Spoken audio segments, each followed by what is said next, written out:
ఆపండి ఆపండి ఆపండి ఆపండి.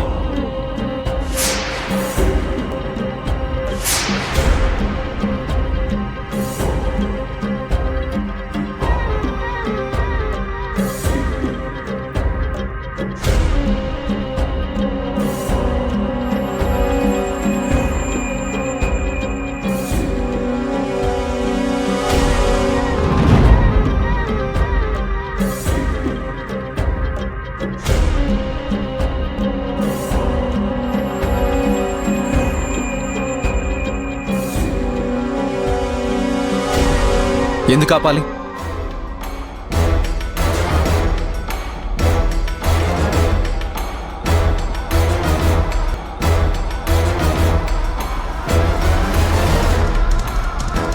అసలు మీరందరూ ఇక్కడికి ఎందుకు వచ్చారు? జరుగుతున్న తప్పుని ఆపడానికి వచ్చాం. నాకు నా మేనకోడలికి పెళ్లి జరుగుతుంది, అందులో తప్పే ఉంది? నా చెల్లి మెడలో తాళి కట్టి ఇప్పుడు ఇంకో అమ్మాయిని పెళ్లి చేసుకోవడం తప్పు కాదా? తాళి కట్టానని ఎవరు చెప్పారు? చూడండి శ్యామ్ గారు, నాకు నిజం తెలియక నేను నా చెల్లికి వేరే సంబంధం చూసి బలవంతంగా పెళ్లి కొప్పించాను.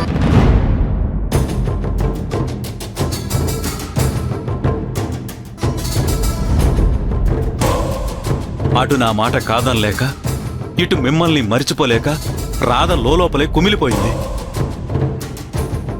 మీరు కట్టిన తాళి ఇంకా రాధమెళ్ళలోనే ఉంది, అది తెలుసా మీకు? ఆ తాళి తీసేసి ఇంకో పెళ్లికి సిద్ధపడలేక ఆత్మహత్య ప్రయత్నం చేసింది ఆ పిచ్చిది.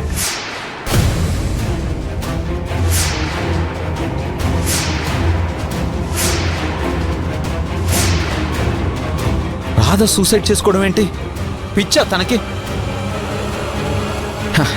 ఇంకా నా జీవితంలోకి రానని, గోపాల్ని పెళ్లి చేసుకుంటున్నాను అని తనే చెప్పింది కదా. మీరు దాని మనసు ముక్కలయ్యేలా మాట్లాడేసరికి అలా చెప్పింది. వాట్? కానీ మిమ్మల్ని ఖుషిని వదులుకొని వేరే జీవితంలోకి అడుగు పెట్టడం తన వల్ల కాక ప్రాణాలు తీసుకోవాలని నిర్ణయించుకొని నిద్ర మాత్రలు మింగేసింది.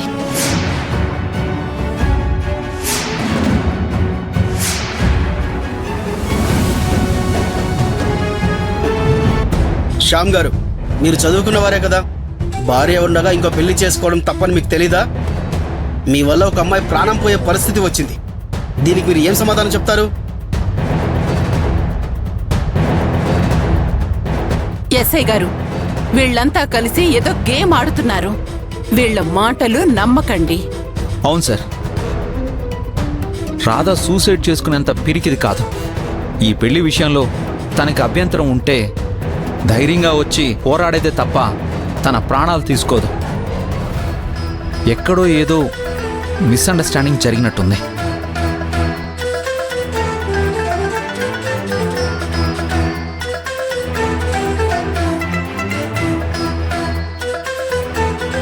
వీళ్లే కావాలని డ్రామా ప్లే చేస్తున్నారు.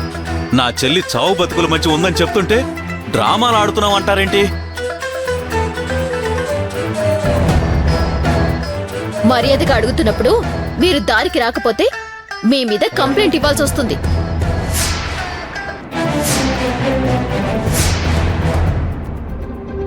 మీరు రాధని భార్యగా అంగీకరించి తీరాలి, లేదంటే చట్ట ప్రకారం మీరు శిక్ష అనుభవించాల్సి వస్తుంది. నేనెలా రాధని భార్యగా అంగీకరిస్తాను? నేనసలు తన మెళ్ళో 3 ముళ్ళు వెయ్యనేలేదు.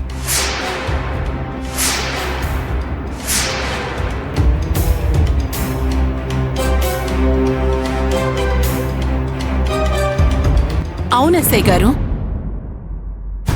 నా తమ్ముడు రాధని పెళ్లి చేసుకోలేదు, వాడి కూతురు ఖుషిని చూసుకోటానికి కేర్ టేకర్ గా తీసుకొచ్చాడు. అంతకు మించి మాకు తనకి ఏ సంబంధమూ లేదు.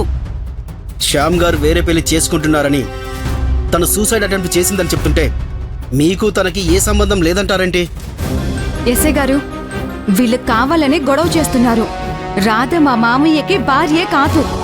తన కాంట్రాక్ట్ మీద మా ఇంట్లో పని చేయడానికి వచ్చి కొద్ది రోజులుండి వెళ్ళిపోయింది, అంతే.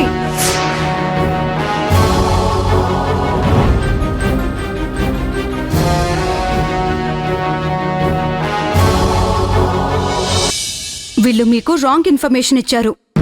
కాంట్రాక్ట్ మీద వచ్చింది అయితే ఇంటి కోడలి ఆహ్వానించినట్టుగా హారతులిచ్చి కుడికాలు పెట్టించి ఎందుకు ఆహ్వానించారు?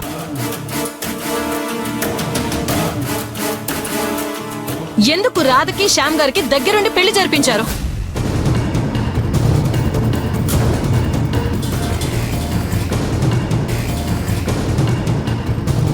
రాజలక్ష్మి గారు, అన్నీ తెలిసి మీరిలా మాట్లాడడం ఏం బాలేదు.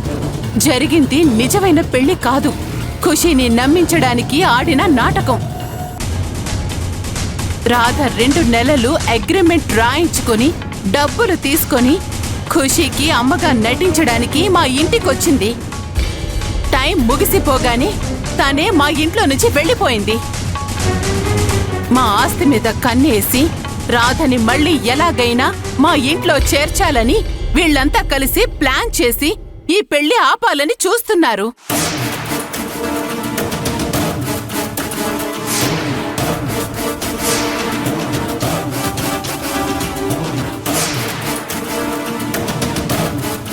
వీళ్ళు నా తమ్ముడి మీద కంప్లైంట్ ఇవ్వడం కాదు, మా ఆస్తి కాజేయడానికి కుట్ర చేస్తున్నారని నేనే వెళ్లి కంప్లైంట్ ఇస్తాను. కుట్ర చేసి రాధని బయటికి పంపించింది మీరు. ఆస్తి అంతస్తులు ఉంటే సరిపోదండి, మనస్సాక్షి అనేది ఉండాలి. ఎస్ఐ గారు, రాధకి శ్యామ్ గారికి పెళ్లి జరిపించిందే వీళ్ళు. ఇప్పుడు మాట మార్చేస్తున్నారు. ఆవిడ చెప్పేది నిజమేనా? మీరే వాళ్ళ పెళ్లి జరిపించారా?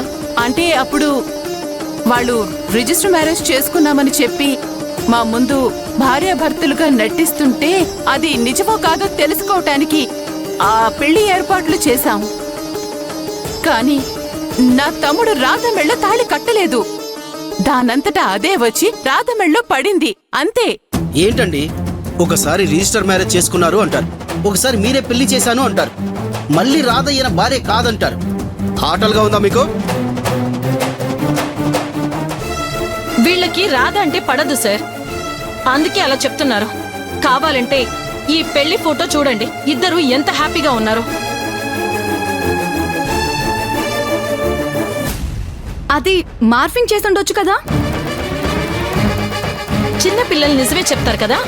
పెళ్లి జరిగింది నిజమో కాదో మీరు ఖుషీని అడగండి.